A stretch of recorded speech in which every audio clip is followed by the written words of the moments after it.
I'd like to take a look at an often overlooked opportunity for investment, and that's the detachable magazines for firearms. Now, they can be a good investment financially, but also for your own safety, and we'll take a look at a couple of reasons why. First, I'm not going to call them high-capacity magazines. That's pretty subjective. The AR-15 M16 series rifles, for example, are designed to use a 30-round magazine. Does that make it high capacity? No, not at all. That's standard capacity. So we'll move on. Magazines are disposable. That's the number one thing we'd like you to take away from this video. They've always been designed that way. They probably always will be. There's always a balancing act between the amount of engineering and type of materials they're going to use in a magazine, versus how long it's going to last over with use and even just range use. So keeping that in mind, unfortunately, some people have made purchasing decisions where they buy firearms whose magazines are so expensive that they try to, baby their magazines and keep them running as long as possible. And that's fine if it's an investment quality firearm or if it's only going to live at the range.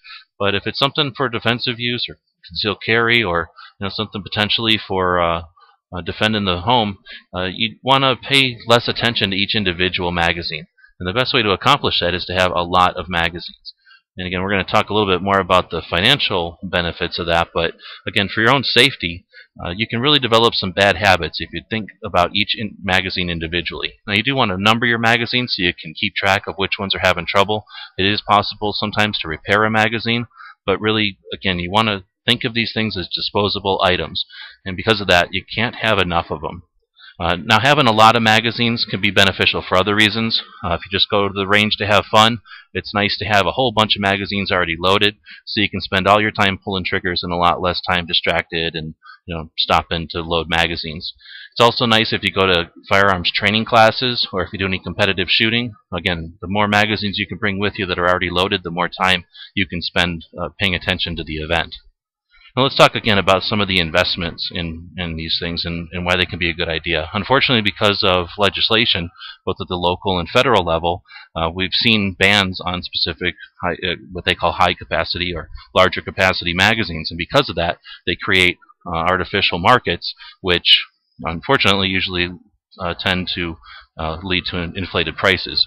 So again, that means there's an opportunity there, if you've already owned the magazines and they're grandfathered in, to really make some money, or at least really save yourself some money because you already have bought your magazines. Now, you're going to want to do your due diligence. You're going to want to look at reviews that are out there and make sure that you're buying something that's quality and not some sort of novelty like that long 50-round magazine there, which is basically garbage. It's nice to have some magazines that you keep in the package for a rainy day or, again, for future investment.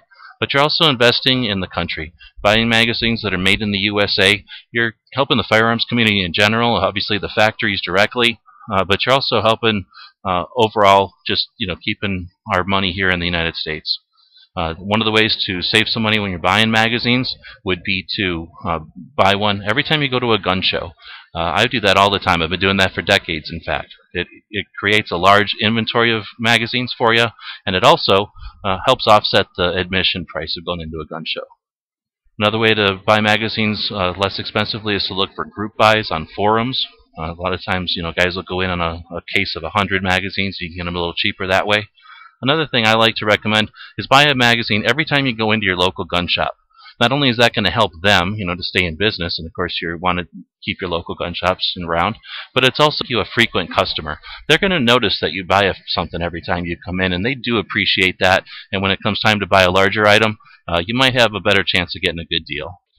Here in the United States, we do vote with our pocketbooks. So what country do you want to vote for? So in general, we want to again encourage you to think of your magazines as disposable. Buy as many as you can, as often as you can. Don't think of them individually, and just have a lot of fun shooting. Definitely curious about what people think of this, so leave some comments below. And as always, thanks for watching.